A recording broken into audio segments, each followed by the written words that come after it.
Time to start day 28. Please get your worksheet. Capitalization.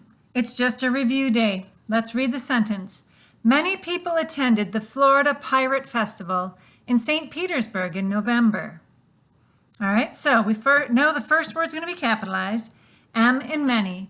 Many people attended the Florida Pirate Festival. That's a name of an event. So we would capitalize the F in Florida, the P in pirate, and the F in festival. In St. Petersburg, that is the name of a city.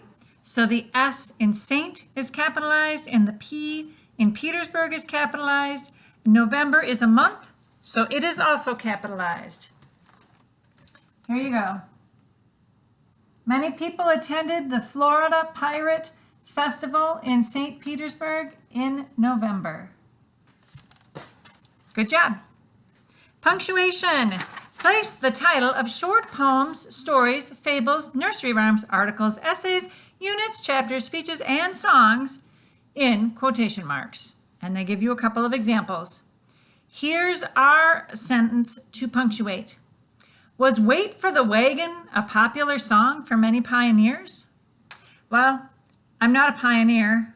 I've never heard of it, but I think it might have been. It sounds like it. The name of the song is Wait for the Wagon. So what we just learned was, we'll put that in quotation marks, was Wait for the Wagon a popular song for many pioneers? The only other punctuation is the question mark at the end of the sentence.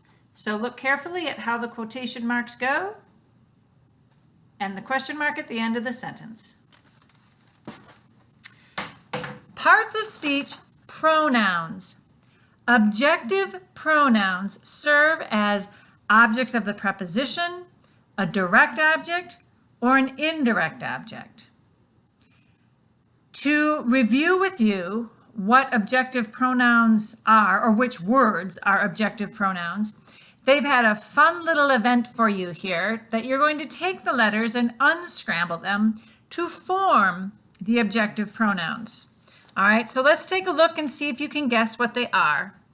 Going through the list, we have me, us, them, whom, it, her, you, and him. All right, so I'll put those up here. And what I'm going to suggest that you do is after you unscramble them, take a highlighter or a colored pen and circle that section and highlight that those are objective pronouns. I have a feeling they're going to have you identify objective pronouns in sentences in the very near future. Objective pronouns. Next, parts of speech verbs. A regular verb adds ed to the past tense and the past participle form. This is a review. You had this, I think, back in week 1 or week 2. The example is the infinitive to learn. In the past tense, because it's a regular verb, you add ed, learned.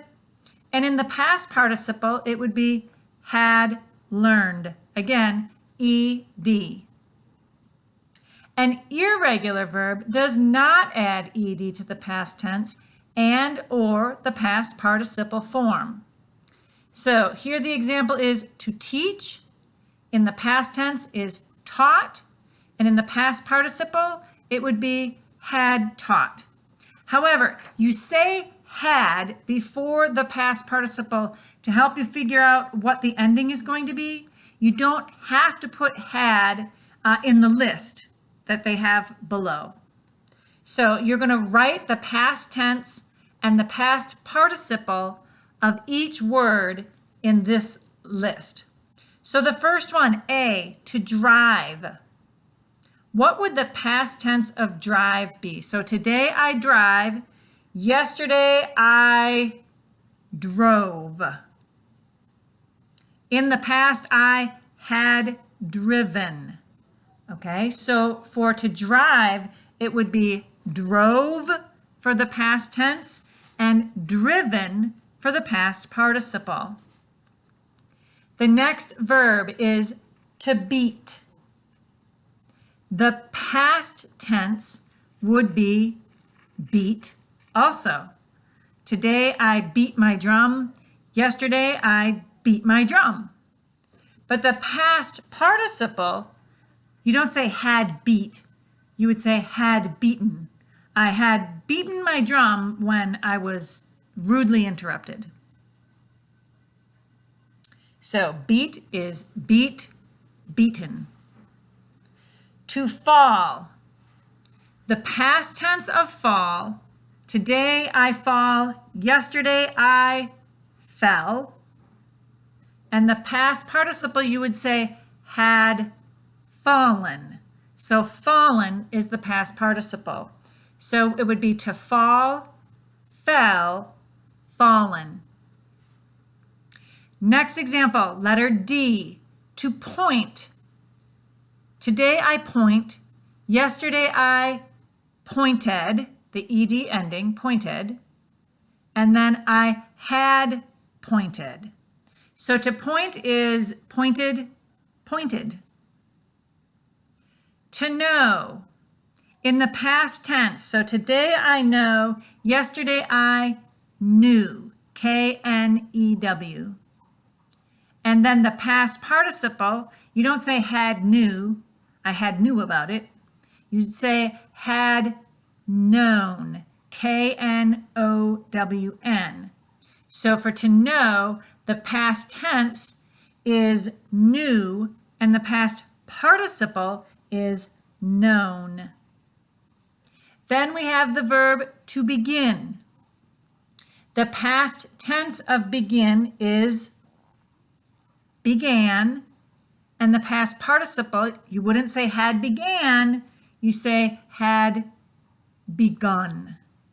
So the past participle is begun. I'm going to show you the list. See if you can see all those. Yep. All right. To drive, drove, driven. To beat, beat, beaten. To fall, fell, fallen. To point, pointed, pointed. To know, knew, known. To begin, began, begun. Bonus point alert. I want you to circle the one verb from that list that is a regular verb. So circle all three parts of it. Whichever verb is the regular verb from that list.